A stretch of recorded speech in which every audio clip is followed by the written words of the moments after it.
Hello again guys, welcome back to the channel. Comic Kid here again, and today we have the all new McFarlane DC Multiverse Red Sun Superman figure here. Now, I'm super excited to talk about this guy today. I was a little surprised that McFarlane got him out so quickly. Like, as far as other alternate versions of Superman go, I feel like there are some that are a bit more in demand than the first one he did right now, but I mean, I've always been a fan of this storyline, and I know a lot of other people are, so I'm not surprised that he got around to it. I'm just surprised he came so early in McFarlane's time with DC characters. But yeah, here is the figure. It's some pretty standard stuff as far as McFarlane's packaging goes. No Build-A-Figure this time around, and really all he comes with is the alternate hands there, but I do like how McFarlane's continuing to do the poses in the boxes. I think something nice and subtle like this just really kind of helps them stand out on the shelves. And so yeah, we'll go ahead and crack this guy open and get into some of the nitty-gritty. Alrighty guys, now here he is out of the box and everything, and right off the bat, I mean, I'm pretty impressed with this figure so far.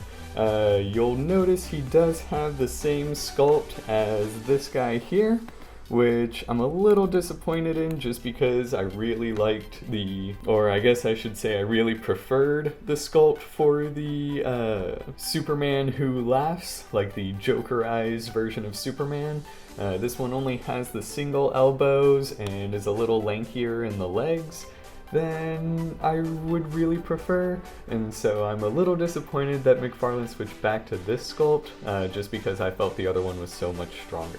That said, I also have this guy right here, who is significantly better sculpted in my opinion, but also far less articulated. So you win some, you lose some. But overall I am pleased with the sculpt and how he turned out.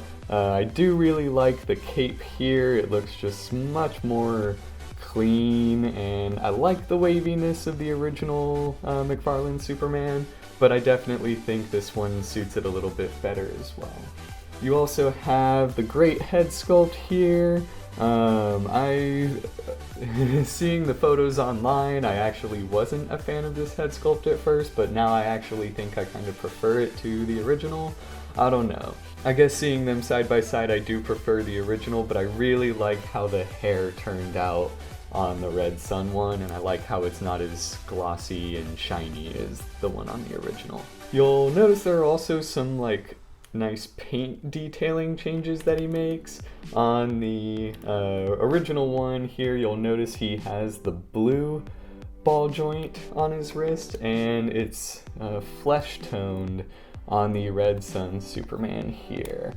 And so I just really like the subtle changes there. I think I prefer the flesh tone for something like that, and so I enjoy seeing that kind of evolution in McFarlane's figures. In regards to the accessories, obviously you have the standard McFarlane card here. Nothing really too special about that, and so there's that. He does come with the same flight stand as the original one as well, and I actually really like how McFarlane does those. If anything, I wish the height were adjustable, but overall I think they're really nice, well-made stands. And then lastly, he does come with some alternate hands.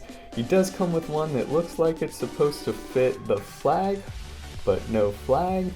But on the upside, if you aren't going to use this hand and want not a trigger hand for your other Superman, these parts are interchangeable. Now, I have seen some people complain that this figure is a little light on accessories. Aside from the flag or maybe like a crushed Brainiac head, then I don't really think he needs any more. I'm pretty alright with the standard accessories, but yeah. Now, to get into the paint a little, I will compare him to the original, or I guess DC Direct Red Sun figure, and you'll kind of see that there are a good amount of significant changes for these two. Obviously, McFarlane does run a little bit higher, but I mean, even aside from the sculpt, I like the brighter gray, I like the black trim around there. And I like the belt on the original figure a bit more. And so yeah, I feel like McFarlane really only has this one beat in terms of articulation, but everything else about the original just is a little bit more standoutish in my opinion. And so yeah, I mean, I do still think it's a great figure. I have no objections to him at all whatsoever, but I am probably gonna leave my other one up on the shelf. He just has a little bit better shelf presence. Now, as I've mentioned with the articulation, it's the exact same as the standard McFarlane Superman figure had, and so there is that as well. But I mean, pretty good articulation. You have the standard ball ankle, the double knees, which are a little stiff as always with McFarlane, but I mean, there are certainly far worse ones. You also have legs that go out pretty far and come up almost to 90 degrees. You do have the double ab crunch there, which could be a little bit better, but oh well. Some limited butterfly shoulders that do help in overall range of motion, but it's just a little bit extra here and there. And then, like I said, the biggest letdown is that there is no double elbow there. But ball joint wrist, and I believe this one actually has a little bit more range in the head. Now, overall, I'd give this figure probably a B-. I do think there's some improvements McFarlane could have made here and there, but it's definitely not a waste of money.